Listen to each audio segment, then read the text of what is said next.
Reading with your kids. Hola, ni hao, konnichiwa, assalamu alaikum, shalom, mahaba, moni moni wanji, namaste, jumbo, bienvenidos. Hi, my name is Jedlie, and this is the Reading with Your Kids podcast. We are coming to you from the beautiful neighborhood of Reedville in the southwest corner of Boston, Massachusetts. We are so delighted and so very honored that you would join us in our mission to help all families grow closer through reading.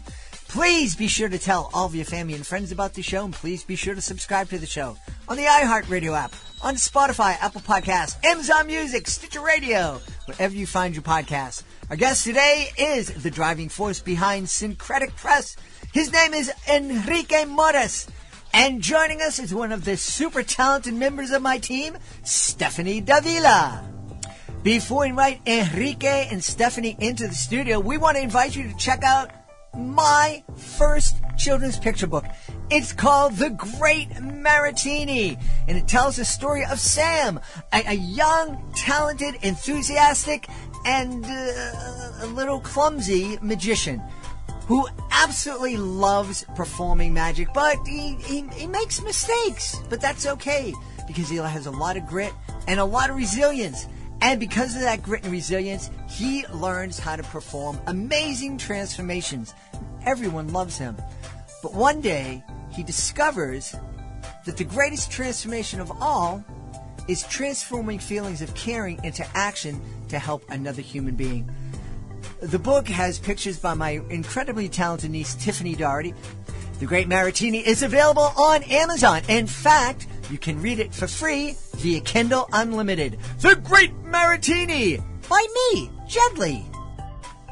Joining us right now from Wilmington in the state of Delaware, our guest is here today to let us know about his very unique publishing company. It's called Syncretic Press. Please welcome to the show, Enrique Moras. Hey, Enrique, how are you? Hi, Jeff. How are you? It's nice to be here. I'm delighted to have you here. I also want to mention, also joining us, and she may chime in a little bit later, is my wonderful intern, and she's joining us from Ecuador, Stefani Davila. Stefani, can you just say hi real quick? Yes, hi everyone. Welcome. Enrique and I met at the Boston Book Festival just a few weeks ago, and he had a very impressive booth featuring books that he published that were originally published and written in Latin America. Can you tell us a little bit more about your company? Sure. So Syncretic Press started at the end of 2016, and the focus of the publishing company is to publish Latin American authors and illustrators. So we partner with folks that have done great work already. They've been published worldwide, but they are not so well known in the U.S. So we see the work they have, and we select which ones we publish here in the U.S. We publish them mostly in Spanish, but we have also started to publish an English version of those works to try to expand the audience that can enjoy the great work that they do. Yeah. One of the things that you and I spoke a little bit about at the Boston Book Festival is the differences between children's books that are published in Latin America and the books that are published here in the United States. Other than the language, do you sense that there's a big difference between children's books? I do. And granted, there's always, these are generalizations, which are always dangerous, right? But, there's a tendency, worldwide, at this point, but perhaps it's a little bit even stronger in the U.S., to publish, stories that always have a moral message behind them.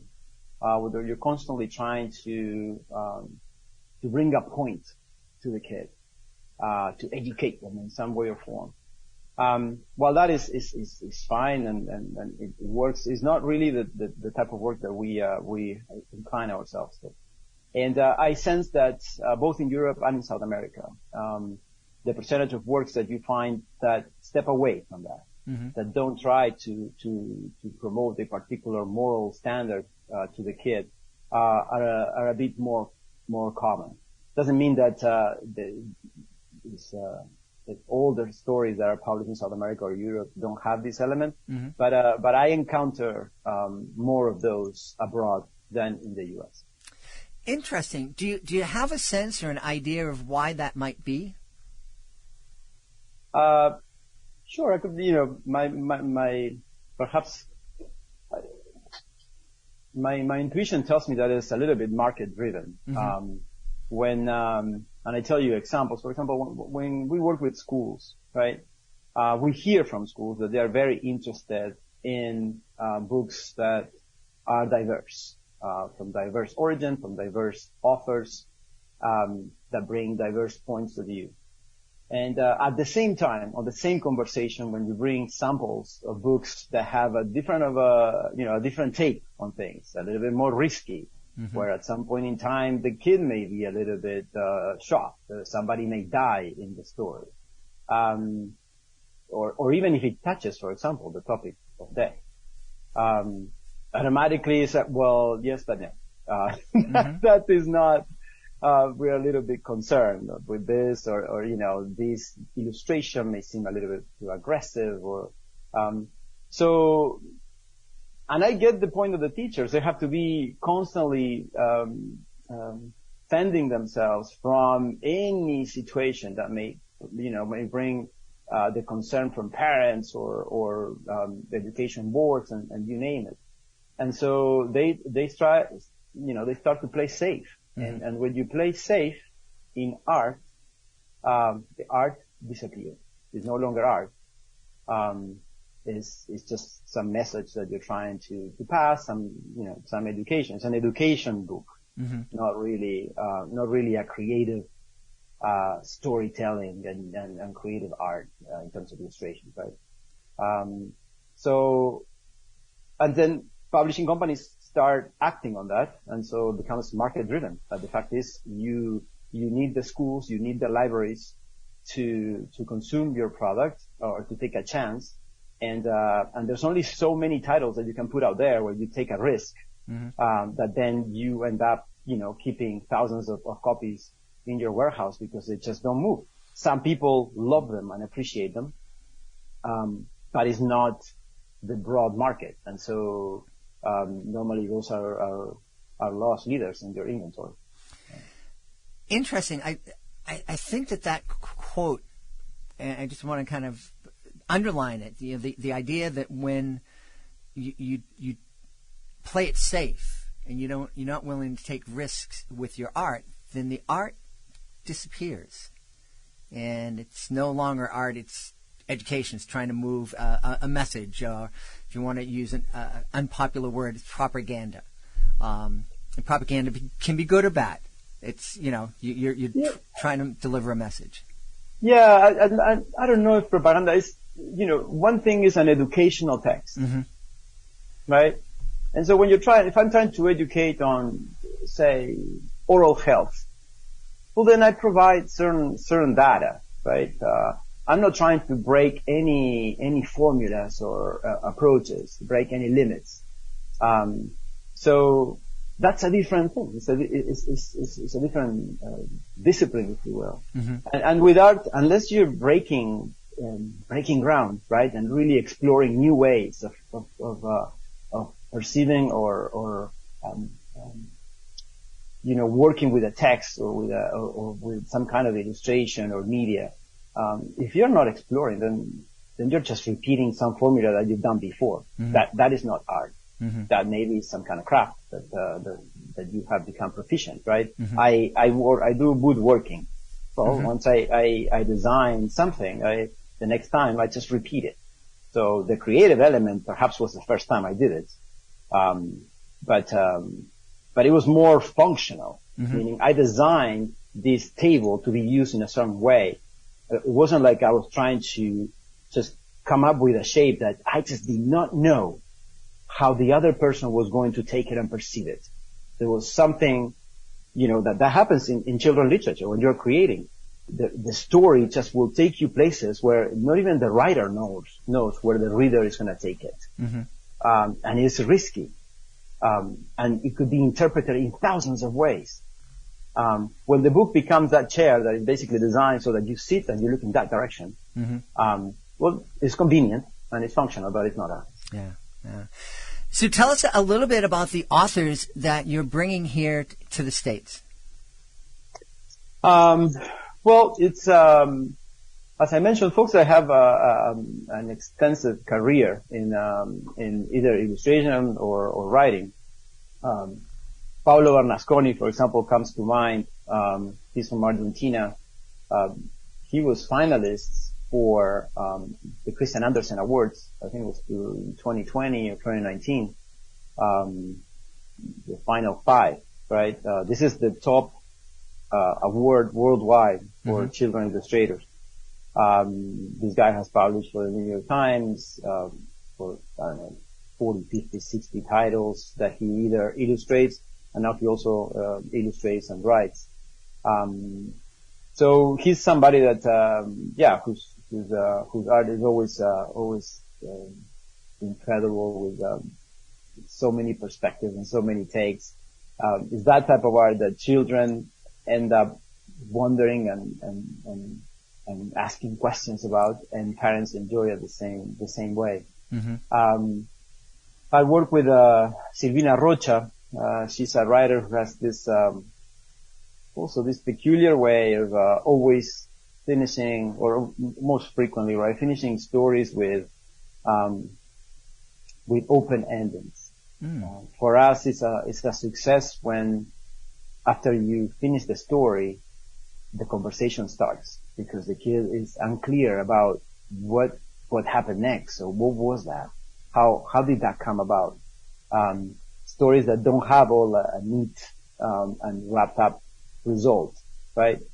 Silvina Rocha is a master in those type of stories, and we really enjoy. In fact, we're preparing right now another title from her, and perhaps it's an interesting example. This title is already published in Spanish and in English. It's called La Red, which in Spanish can be translated to the web. And it's this relationship between a spider and a fly. The story goes where the spider has this web, and then this fly flies into it, and it's caught. And the spider is very hungry, so she starts moving on to the fly, and the fly sees her, and so he starts singing in desperation, right? He starts singing to distract the spider. And the spider is stricken by the songs, and all of a sudden starts doubting. Wow, I never expected, this food to start singing. And so she slows down. The fly realizes, so he keeps singing, right? He comes up with another song, and keeps slowing her down. As she gets closer, she also notices she has great green eyes, and all of a sudden there's all this complexity on what she should do next. At the same time, the illustrator, Eugenia Novati, starts creating these webs that you have the web of the spider, and at the same time, the web of the songs and the music that the fly is generating.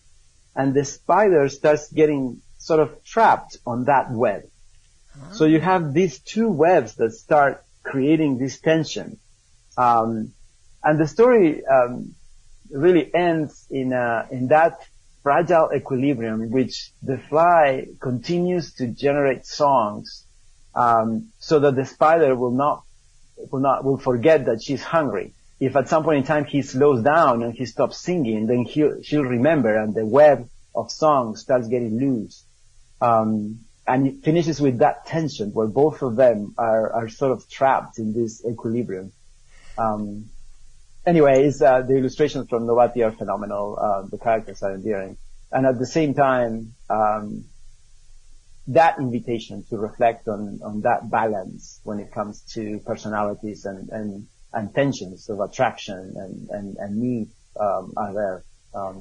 Anyway, it's a good example of the kind of text that Silvina writes, and she walks that fine line between humor and some, and at the same time bringing up interesting philosophical questions. Yeah.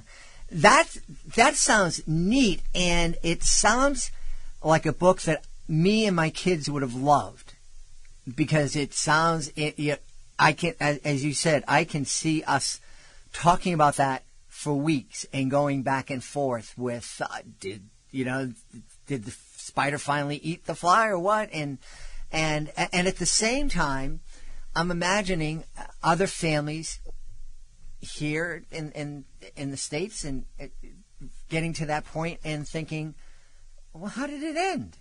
There's no, I don't like the cliffhanger, and so. For sure, and you may have folks that it's just not their bowl of soup, and so be it. Yeah. I think you have to choose your crowd, and it is something that I have come to terms, and it's something that I continue to work in terms of how to work that fine line where you have to be honest and truthful to the editorial line that you are that moves you, that is your passion, and the tension again between that and surviving as a publisher, right? Because at the same time, you need to, the book needs to be something that folks, move towards and purchase. So. Yeah. We've talked a little bit about the differences between children's books published here in the States and children's books published in Latin America. One of the things a lot of people, are not guilty of, but a lot of people here in the States, me included before I was married, when they hear Latin America, when they hear Spanish, they just think of one big tent that everybody from those countries fits underneath. And they just imagine that everybody from Mexico and Ecuador and Uruguay and Puerto Rico, that they're all the same. And I learned very quickly after marrying my beautiful wife that all these people in these countries may all speak the same language, but the cultures are very different. Puerto Rico is very different than Ecuador, and Ecuador is different than Mexico and Uruguay and Chile. Do you find differences in the children's books that are written in these different countries in Latin America? Yes, definitely. And, I agree that there's a tendency to simplify in broad areas, millions and millions of people with varied histories, right? And different nations that live in those territories. It happens with Africa as well, right? People refer to Africa, 50-some countries or 40-some countries. Right. So yes, South America has many different cultures. There's, and that is reflected on children's literature.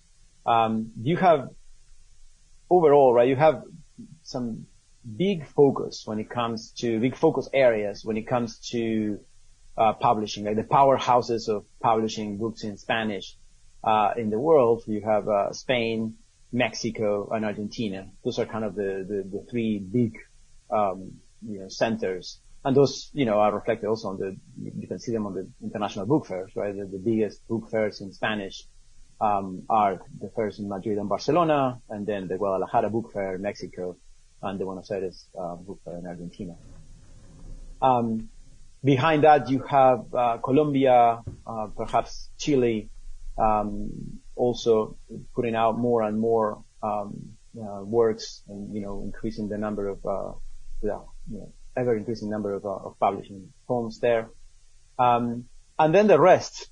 Perhaps Uruguay comes there, Ecuador, Peru, but it's more or less in that order in terms of volume. The aesthetics are different. For example, from Argentina, where you have I would say a more European style, even in illustration and the way they approach storytelling, versus what you find in the Andes, for example, right, in Colombia, Ecuador, Peru.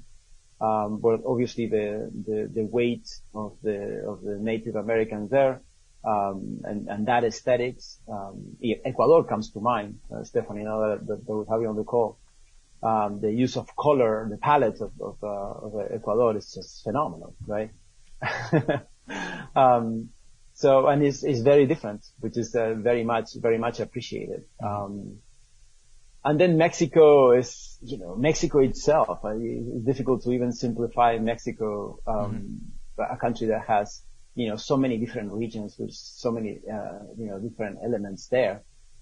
You can spot, the muralist tradition in Mexican illustration. You can spot so many different things. It's just very difficult to simplify it much, but definitely there is a variety, that is palpable. If we move to the Caribbean, it's also a different characteristic. And if you move to Brazil, for example, right, Brazil has some of the, most recognized illustrators in the last 10, 20 years. It's a plethora of options and a very rich variety, I would say, of takes on illustration, storytelling, and the mix of both, which is the art of children's books. Yeah. Well, as I'm sitting here and listening, it would be so much fun as a family to just kind of explore those countries through story and the different types of storytelling and the different illustrations and in addition to enjoying the art of the story, but just kind of absorbing a little bit of the culture. It's almost like getting on an airplane and traveling to the different countries. Yeah, I think every time you're exposed, right, to stories from folks from different areas, it's interesting what they don't tell you at times versus what they tell you. Sometimes it's not so much, a story from, somebody from, say, Panama, for example. It doesn't necessarily have to be telling you something that happens or is so culturally typical from Panama. But there may be some silence, in between the pages, on how they refer to a certain thing, either family relationships or the way they are referring to the environment, even though that is not the point of the story. That already could be surprising. The way that they, a character may talk to an older person, or the way that, the story is developing, as in the background there's something going on in the kitchen and how they are approaching their take on that, right? The extension of the family, relationship with the environment, as I mentioned, the neighborhood. There's so many things that are sometimes completely out of the radar of the storyteller, right, of the writer, but that you can sense it on how the story develops, and I think that's very very refreshing in many occasions. Yeah, and I think it would be a really valuable lesson to kind of point those things out as we're reading our stories with our kids, helping our kids be aware of those silences and a lot of the storytelling that's not being told explicitly. But like, what else can we gather from what's going on in this story? Yes, absolutely. And we do it mechanically in many other art manifestations, right? And children books, I think it's something that the silence and what's in between the lines is was not being told. Not all the time, for sure, but in many occasions could be very, very telling. Yeah. So, yeah. Before we go any further, I just wanted to check in with Stefani. Stefani is somebody who grew up in Ecuador and then spent some time living in Miami and now studying here in Boston. Is anything that Enrique shared with us bring back any memories or bring any thoughts to your mind? Yeah, actually, as I was thinking, then as an immigrant, once you go to the United States and all of that, you get to experience a lot of cultures that you never thought you will get to connect with. And having books from all of those countries and in Miami, for example, and reading about the different cultures in, I don't know, Central America, South America, is kind of a way to connecting to our roots, although we're far away from it. So as a kid, it's super important for them at least to have some memories from their countries if they cross the border at an early age, or if they immigrated in an early age, So I think books overall for an immigrant are really important, especially the way that they can connect with their lives and their past. And yeah, so I just thought about it, and I came to the United States when I was 12. So reading some books that I remember, like Se Busca Novia para el Solitario George, which is from Veronica Coelho. It was awesome. Like, I took it with me, and it's just about like a big turtle which died. But like, it's just about how we need to take care of the planet and all of that here in Ecuador. But it's just like having a piece of our country there with a mix of other countries and cultures and people, you know. So yeah, books are like a key for exploring the world without having to move. So yeah. Yeah. Yeah, I love that. I love the fact that books can be mirrors, allowing you to see yourself reflected positively, and also windows, allowing us to look into other cultures and see that somebody who may seem very different, may speak a different language, wear different clothes, eat different foods, is my brother and my sister, part of my human family. And I think that's such an important thing, and I think it's something that's one of the things that makes books, especially kids' books, so beautiful. We started recently now it's been actually more than a year, and so maybe almost 2 years. We started doing what we call book walks, which are these books that we print in larger panels that are adapted for the outdoors, and people put them in parks, right? Cities or parks, and you walk and read. And I remember getting an interview on the particular story that we were showing in that case, which was Mateo y su gato rojo, is Matthew and his red cat. And they mentioned, so well, what's the difference, between this story and a normal American story, and what's the value? And I pointed out that the commonalities and the differences are the value. When you find things. In this particular case, this story was about a kid that received a notebook, and he drew a red cat with a smile. And then the story goes as the next day when he opens the notebook, the smile is gone. So he starts drawing things to recover the smile of the cat. So he draws milk and, different balls to see if the cat would start playing. And nothing works. Eventually he draws a mouse, so the cat will have company. Then he's afraid that he's going to eat the mouse, so he writes, "Do not eat me," and so forth. Eventually, the cat now became friend with the mouse, but they're both sad. They never smile. And so he comes up with an idea. He draws a window, an open window, full of stars, right, in the night. And the next day he opens a notebook, and they're gone. The cat and the mouse are gone. They disappear. The notebook is empty. You could say, well, what are, the cultural differences of that story? But in my mind, it's more the cultural commonalities. And that's the beauty of it. When you have a foreign author or illustrator, if they do something that is very different, you're going to be drawn into those differences, and you will wonder. And if there are things that are exactly the same, well, it will also trigger the element about, well, heck, this guy is writing all the way from Chile, and he has the same concerns, right, about accommodating this particular character, in this case, the cat, or drawing this or that, or whatever is the narrative of the story, is the same that I would have here. So it either exposes you to something that is very different, or just brings you together, finding those common themes that we have as human beings. Yeah. Well, I love that. I mean, I think this is so beautiful, and I really want to encourage people to check out your website. Before I ask your website, Stephanie, did you have anything else that you wanted to ask Enrique? No, actually, just thank you. And I will just like to know what continues to inspire you to connect Latin American authors in the U.S. Like, what motivates you? And have you write a story yourself? And have you created like something that it's not out there yet? No. In Spanish, we have this saying, right? Zapatero a tus zapatos. You focus on what's your trade, and my trade is more publisher and sometimes edit, right? Texts. But